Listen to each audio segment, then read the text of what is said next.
Hello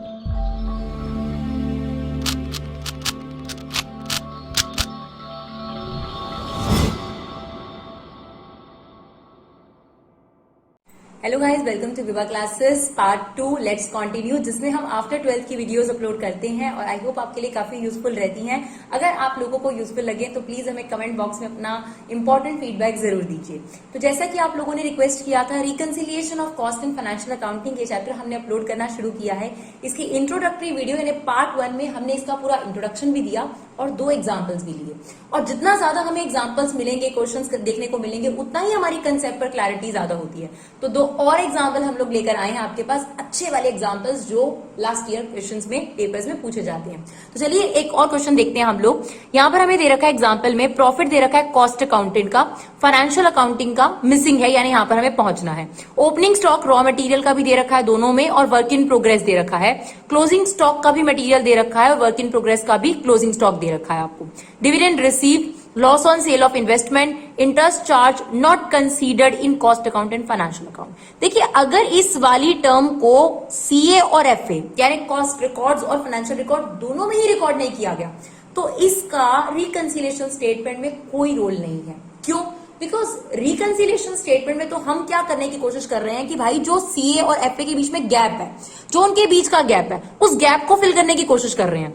तो ये एक ऐसी ट्रांजैक्शन है जिसका सीए और एफए पे फर्क पड़ा ही नहीं। तो इस ट्रांजैक्शन के लिए आप नोट मेंशन कर देंगे, क्योंकि इसको सीए और एफए दोनों में नहीं लिखा गया, दोनों रिकॉर्ड में नहीं मेंशन करा गया, तो इसकी वजह से इन दोनों में डिफरेंस नहीं आया है, तो इसको हम नहीं लेंगे। राइट। फिर है गुडविल रिटर्न ऑफ, यानी गुडविल का डेप्रिसिएशन, क्योंकि गुडविल को डेप्रिसिएशन ना बोलकर अमोर्टाइजेशन या रिटर्न ऑफ बोलते हैं। Preliminary expenses return of, overhead incurred, overhead absorbed. देखिए, हमने आपको फर्स्ट वीडियो में ये बात बताई कि जो कॉस्ट शीट होती है वो एस्टिमेटेड चीजें लिखती है, यानी एब्सॉर्ब्ड वर्ड आपका कॉस्ट शीट से रिलेटेड है, और जो एक्चुअल है कितना खर्चा हुआ होगा ये आपको फाइनेंशियल रिकॉर्ड से पता चलता है। यानी ओवरहेड इनकर्ड यानी एक्चुअली में आपका कितना खर्चा हुआ, ये फाइनेंशियल रिकॉर्ड का डेटा है और ये आपके पास कॉस्ट का रिकॉर्ड का डेटा है। आपसे कहा जाता है find out profit as per financial records यानी फाइनेंशियल अकाउंट्स। तो आपको हमारी अप्रोच पता होगी, हमारी अप्रोच में क्या है, जिसपे पहुंचना है सारा फोकस हमारा उस पर हो जाता है। तो यहां पर हमने देखिए बना लिया है रिकंसिलिएशन स्टेटमेंट। फॉर्मेट क्या होता है, particular plus item minus item. सबसे पहले हम यहां पे लिख लेते हैं जो हमारे पास गिवन है, profit as per cost account. देखिए गिवन है 86,250 मैंने पॉजिटिव में डाल दिया, और अगर ये लॉस होता तो मैं माइनस आइटम में डाल देती। ठीक है। फिर आपको याद है हमारा तरीका क्या है, कॉस्ट अकाउंटिंग का प्रॉफिट लिखने के बाद भूल जाओ, आप सारी बात करो जो आपका टारगेट है। आपका टारगेट क्या है, आपको कॉस्ट अकाउंट से शुरू करके कहां पहुंचना है, फाइनेंशियल अकाउंट। आपने ये देखना है जो भी आपको ट्रांजैक्शन दी होगी उससे फाइनेंशियल अकाउंट का प्रॉफिट बढ़ा है या कम हुआ है। अगर फाइनेंशियल अकाउंट का प्रॉफिट कम हुआ है तो माइनस में डाल दीजिएगा, और अगर बढ़ा है तो प्लस में। Simple logic. ठीक है। तो ये तो हमने पोस्ट कर दिया। चलिए अब रॉ मटेरियल की बात करते हैं। देखिए पहली बात मैं आपको क्लियर कर दूं, ओपनिंग स्टॉक को आपने एक्सपेंस ट्रीट करना है और क्लोजिंग स्टॉक को आपने इनकम की तरह ट्रीट करना है, तभी आप इसको आसानी से समझ पाएंगे। ऐसा क्यों किया जाता है, हमने ये भी बताया आपको। ट्रेडिंग अकाउंट अगर आप याद करेंगे तो ओपनिंग स्टॉक डेबिट साइड पर होता था और डेबिट साइड एक्सपेंस साइड होती है, और क्लोजिंग स्टॉक क्रेडिट साइड पर होता था जो कि इनकम साइड होती है आपके पास। ठीक है। तो इसी वजह से हम ओपनिंग स्टॉक को एक्सपेंस कह रहे हैं। अब देखिए आप फाइनेंस पे फोकस कीजिएगा। ठीक है। फाइनेंस में 10,300 का खर्चा दिखाया और कॉस्ट में 10,500 का, यानी आपने 200 रुपए, गैप है ना 200 रुपए का, 200 रुपए फाइनेंशियल अकाउंट में खर्चा कम दिखाया है। 200 रुपए फाइनेंशियल अकाउंट में खर्चा कम दिखाया, इनके बीच का डिफरेंस कितना है, 200, और ये 200 रुपए आपने फाइनेंशियल अकाउंट में खर्चा कम दिखाया। आपको क्या लगता है, खर्चा कम दिखाने से फाइनेंशियल अकाउंट का प्रॉफिट क्या हो गया होगा, बढ़ गया होगा। तो अगर प्रॉफिट बढ़ गया होगा तो आपने इसे कहां डालना है, प्लस में। तो ये आपके पास 200 रुपए आ गए प्लस में। आप इसे ऐसे भी लिख सकते हैं, अंडर जो है रिकवर्ड इन फाइनेंशियल कॉस्ट, या फिर आप कह सकते हैं over value in cost account. मतलब आपने एस्टीमेट ज्यादा किया था, खर्चा आपका कम हुआ फाइनेंशियल में। ठीक है। तो हमने फोकस सिर्फ फाइनेंशियल अकाउंट पे करना है। 200 रुपए फाइनेंशियल अकाउंट में आपने कम खर्चा लिखा, इससे फाइनेंस का प्रॉफिट बढ़ गया, तो इसे हमने कहां डाल दिया, प्लस में। ठीक है। लिखने को आप क्या लिख सकते हैं, actual expenses incurred less than the estimated, या आप लिख सकते हैं over valuation of cost account, कुछ भी वर्ड आप लिख सकते हैं। सेम ये भी एक्सपेंस है।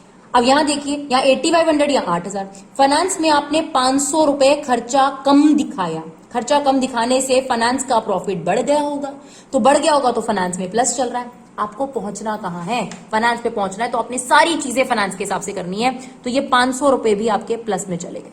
अब यहां स्टेटमेंट क्या लिखनी है मैम, दो चीजें लिख सकते हो, या तो आप लिख सकते हो over estimation in cost account, या फिर एक्चुअल इनकर्ड जो था वो लेस था, कुछ भी लिख सकते हो। ओवर एस्टिमेशन, यहां पर एस्टिमेशन ज्यादा था बट एक्चुअल उससे कम हुआ। ठीक है, दोनों ट्रांजैक्शन हो गई। अब क्लोजिंग पे आ जाते हैं। अब ये इनकम है। ठीक, अब यहां देखिए 15,000 या 14,200, यानी 800 रुपए आपने जो इनकम है, 800 रुपए की जो इनकम है वो आपने फाइनेंस में ज्यादा दिखाई है। अगर आप 800 रुपए की इनकम फाइनेंस में ज्यादा दिखाएंगे तो फाइनेंस का प्रॉफिट तो बढ़ गया होगा ना, इंक्रीज हो गया होगा ना, तो आपने इसे कहां डालना है? प्लस में डालना है। ठीक है, तो आपने ये लिखा कि यहां पर इसको अंडर वैल्यू कर रखा था, यहां पर अंडर वैल्यू कर रखा था और एक्चुअल खर्चा ज्यादा था, तो हमने लिखा under valuation of closing stock of raw material. Similarly यहां पर आ जाइए। अब ये 6,000 है जो आपने एस्टिमेट करा था और एक्चुअल में आपका 5,600 हुआ, यानी आपका एक्चुअल खर्चा एक्चुअल इनकम 400 रुपए से कम हुई। अब अगर फाइनेंस में 400 रुपए से इनकम कम लिखी आपने, तो इनकम कम लिखने से फाइनेंस का प्रॉफिट कम हो गया। अगर फाइनेंस का प्रॉफिट कम हो गया तो आपने भी इसे माइनस में डाल देना, और क्या लिखेंगे? फिर से वही एस्टिमेशन, यहां पर आपके पास ओवर हुई है, सॉरी यहां पर ओवर वैल्यूएशन लिखना है आपने, तो यहां पर हम करेक्ट कर देते हैं, this is over valuation, right? Over valuation आपने कर रखी थी। चलिए यहां तक हो गया हमारे पास। ये सबसे इंपॉर्टेंट है ओपनिंग और क्लोजिंग स्टॉक का, तो ओपनिंग को हमने एक्सपेंस और क्लोजिंग को हमने इनकम की तरह ट्रीट करा। अब बारी आती है डिविडेंड रिसीव्ड। देखिए, अगर आपने कॉस्ट शीट पढ़ी है तो डिविडेंड रिसीव्ड का कॉस्ट अकाउंटिंग से कोई लेना देना नहीं है, यानी ये प्योरली कहां लिखा गया होगा? प्योरली ये फाइनेंशियल टर्म है, तो ये वहां पर लिख दी गई होगी। रिसीव्ड है तो ऐड कर दिया होगा, यानी 600 रुपए से फाइनेंस का प्रॉफिट बढ़ा हुआ है और आपने पहुंचना फाइनेंस पे ही है, तो अगर फाइनेंस में ये ऐड है तो आप भी इसे ऐड कर दीजिए। 600 रुपए आपके पास यहाँ ऐड हो गए, ठीक है ना, डिविडेंड रिसीव्ड के। Loss on sale of investment, ये भी कहां पर लिखी जाती है? ये कॉस्ट शीट में नहीं लिखी जाती, ये आपने कहां लिखी होगी? फाइनेंस में लिखी होगी, और फाइनेंस में ये लॉस आपने माइनस किया होगा, तो फाइनेंस का जो प्रॉफिट है वो कम हो गया होगा। अगर फाइनेंस का प्रॉफिट कम है तो आप भी इसे माइनस कर दीजिए, है ना, सिंपल। टारगेट अमाउंट देखिए, टारगेट क्या है आपका? फाइनेंस, इस पर फोकस करना है आपने। फिर गुडविल रिटर्न ऑफ, ये जितने भी रिटर्न ऑफ डेप्रिसिएशन की बात आप कर रहे हैं ये कॉस्ट में नहीं होते, ये फाइनेंस में ही होते हैं। तो गुडविल रिटर्न ऑफ यानी आपने ये खर्चा जो है ये आपने P&L में से माइनस किया होगा, यानी आपने फाइनेंस रिकॉर्ड में से माइनस किया होगा। माइनस करने से फाइनेंस का प्रॉफिट कम हो गया होगा। Same preliminary expenses return of, ये भी आपने फाइनेंस में से माइनस करा होगा, फाइनेंस का प्रॉफिट गिर गया होगा, तो ये दोनों ही चीजें कहां चली जाएंगी? आपके पास माइनस में। एक है आपके पास 2500 का अमाउंट और एक है आपके पास 3,000 रुपीज का अमाउंट, राइट? चलिए लास्ट देखते हैं। अब उसने कहा ओवरहेड एक खर्चा था जो आपका 40,000 हुआ एक्चुअल में, और आपने एब्जॉर्ब यानी आपने सोचा था 38,500, तो एक्चुअल वाले पे बात करेंगे क्योंकि हम फाइनेंस पे बात कर रहे हैं, यानी यहां पर 1500 खर्चा जो है वो आपका एक्स्ट्रा हुआ, एक्चुअल खर्चा 1500 ज्यादा हुआ, यानी फाइनेंस में आपका 1500 खर्चा ज्यादा हुआ तो फाइनेंस का प्रॉफिट 1500 रुपए से कम हो गया होगा, और हमने पहुंचना भी कहां है? फाइनेंस पर, तो हम 1500 रुपीज को यहां पर क्या कर देंगे? माइनस कर देंगे।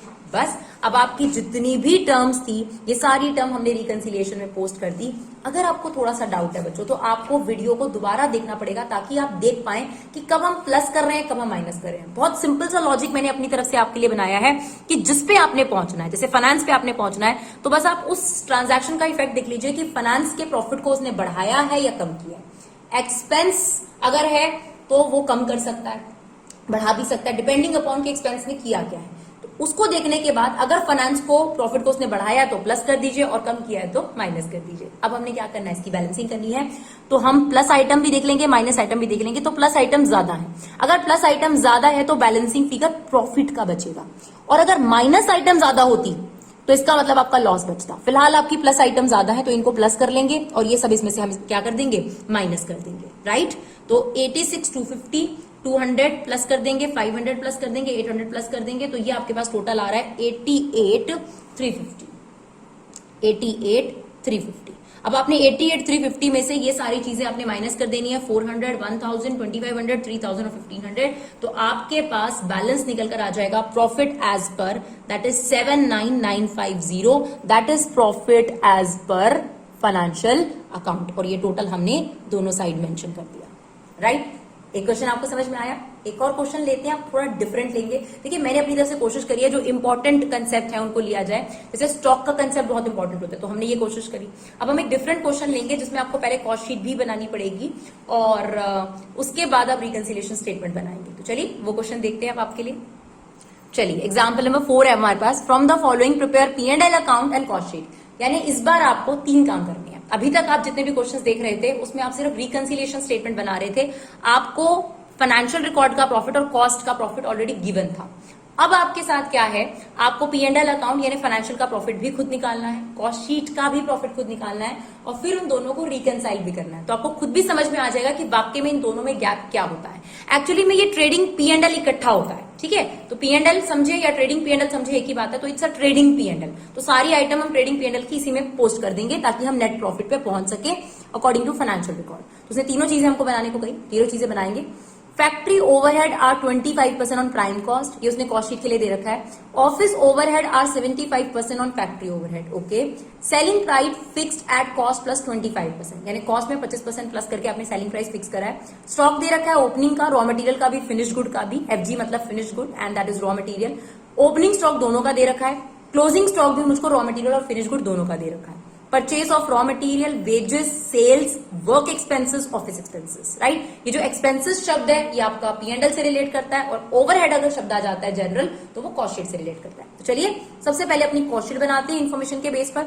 तो हमने कॉस्ट शीट का फॉर्मेट तैयार करा है ताकि आप लोगों का टाइम जो है वो ज्यादा वेस्ट ना हो। तो सबसे पहले देखिए हमें डायरेक्ट मटीरियल चाहिए, डायरेक्ट मटेरियल, डायरेक्ट लेबर, ये सारी हमको चीजें चाहिए।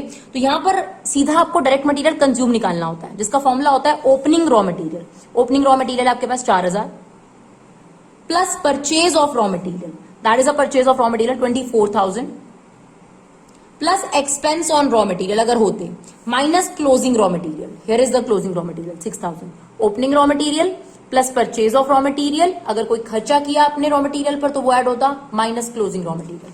तो ये अगर आप निकाल लेते हैं तो उससे आ जाता है कितना मटेरियल आपने इस साल जो है वो यूज कर लिया, यानी डायरेक्ट मटेरियल कंज्यूम आपके पास आ जाएगा, राइट। तो ये हमारे पास आ रहा है 22,000, राइट। फिर आती है डायरेक्ट वेजेस, तो ये हमें दे रखी है 10,000 रुपीज की, तो हमने डायरेक्ट वेजेस पुट कर दी। डायरेक्ट एक्सपेंस जनरली नहीं गिवन होते तो इसको हमने नील ले लिया। हमारे पास सबसे पहली चीज आ जाएगी प्राइम कॉस्ट, इन दोनों को प्लस करके, दैट इज 32,000, राइट, क्लियर। अब चलते हैं आगे। अब आपके पास है फैक्ट्री ओवरहेड, तो उसके लिए उसने बोला था factory overhead 25% on prime cost. तो 32,000 रुपीज का हम क्या निकालेंगे, 25%, विच इज 8,000 रुपीज। तो ये आपके पास फैक्ट्री ओवरहेड आ गए। Opening work in progress, closing work in progress, यानी सेमी फिनिश गुड। आपको ओपनिंग क्लोजिंग सिर्फ रॉ मटेरियल और फिनिश गुड का दे रखा है, वर्क इन प्रोग्रेस का नहीं है, तो यहां पर हम इसको डैश डाल देते हैं। अब हमारे पास आ जाएगी वर्क्स कॉस्ट या फिर फैक्ट्री कॉस्ट, इन दोनों को प्लस कर लेते हैं, ये हमारी आ गई वर्क्स कॉस्ट, ठीक है। तो आप फॉर्मेट बना के रखिए, तैयार रखिए, हमने आपको कॉस्ट शीट का फॉर्मेट बताया है। उसके बाद चीजें पुट करेंगे, ढूंढते रहेंगे, दिक्कत नहीं आएगी, है ना। फॉर्मेट तैयार है, बस वो चीज ढूंढो और उसमें पुट कर दो। इसके बाद हमें चाहिए होता है ऑफिस और एडमिनिस्ट्रेशन एक्सपेंसेस, उसके लिए उसने बोला office overhead 75% on factory overhead. तो देखिए आपको ऑफिस एंड एडमिन चाहिए, उसके लिए उसने क्या बोला, फैक्ट्री ओवरहेड। तो फैक्ट्री ओवरहेड कितनी है, ध्यान से देखिएगा, 8,000। तो 8,000 का 75%, फैक्ट्री ओवरहेड का 75% बोल रहा है आपसे, जो कि कितना हो जाएगा, 6,000 रुपीज। अब हमारे पास आ गया cost of production, that is 46,000 rupees, right. चलिए अब आगे चलते हैं। उसके बाद हमें opening stock of finish good that is given 8,000 और closing stock of finish good भी गिवन है 2,000 रुपए। तो यहां पर हमने 8,000 यहां लिख दिया और 2,000 जो है वो क्लोजिंग स्टॉक माइनस का कर देंगे, तो हमारे पास आ जाएगा कॉस्ट ऑफ गुड सोल्ड। तो कितना आ गया ये आपके पास, 50, दैट इज 52,000। ये हमारा कॉस्ट ऑफ गुड सोल्ड आ गया। इसके बाद हमें सेलिंग एंड एडमिन एक्सपेंसेस चाहिए, उसके लिए उसको कुछ नहीं दे रखा तो उसको हम नील ले लेंगे। तो इसका मतलब हमारा कॉस्ट ऑफ सेल्स भी कितना आ गया, 52,000। ये हमारी आ गई कॉस्ट ऑफ सेल्स। क्या आ गई, कॉस्ट ऑफ सेल्स। अब उसने क्या बोला था कि 25% कॉस्ट को ऐड करके ही आपने प्रॉफिट निकाला है। तो आप क्या करेंगे, ये कॉस्ट है 52,000, इसका 25%, यानी प्रॉफिट कितना निकला, 52,000 का 25%, दैट इज 13,000 रुपीज। तो ये हमने इसमें प्रॉफिट जोड़ दिया, 52,000 में 13,000 ऐड कर दीजिए तो आपका सेल्स आ गया 65,000। तो ये देखिए इस क्वेश्चन में आपने कॉस्ट शीट बनाना भी सीखा, राइट। तो ये कॉस्ट शीट बनकर तैयार हो गई। ये हमारा प्रॉफिट निकल कर आ गया 13,000 रुपए अकॉर्डिंग टू कॉस्ट रिकॉर्ड। और क्या क्या खर्चे हमने लिखे वो भी हमको सामने सामने नजर आ रहे हैं। अब हमको बनाना है प्रॉफिट एंड लॉस अकाउंट। तो मैंने यहां पर भी अपने खर्चे लिखना शुरू कर दिया। ओपनिंग स्टॉक, ओपनिंग स्टॉक में दोनों का, रॉ मटेरियल का और फिनिश गुड का, दोनों का मैंने लिखा। तो यहाँ पे आ गया 4,000 रुपीज और यहाँ आ गया हमारे पास 8,000 रुपीज। वेजेस हमको दी हुई थी, वेजेस थी 10,000 रुपए, वो हमने डाल दी। ठीक है जी। उसके बाद हमको चाहिए परचेजेस, तो परचेज ऑफ रॉ मटेरियल भी हमको गिवन था 24,000 रुपए। Work expenses and office expenses, ये देखिए ये भी गिवन थे 7750 और 6100, तो ये भी रख देते हैं 7750 6100। ठीक है, सेल्स भी हमें गिवन है 65,000 की, सेल्स तो सेम ही रहेगी। क्लोजिंग स्टॉक दोनों का गिवन था, रॉ मटेरियल फिनिश गुड का भी और रॉ मटेरियल का भी, तो 6000 और 2000 रुपीज ये हमने यहां पुट कर दिया।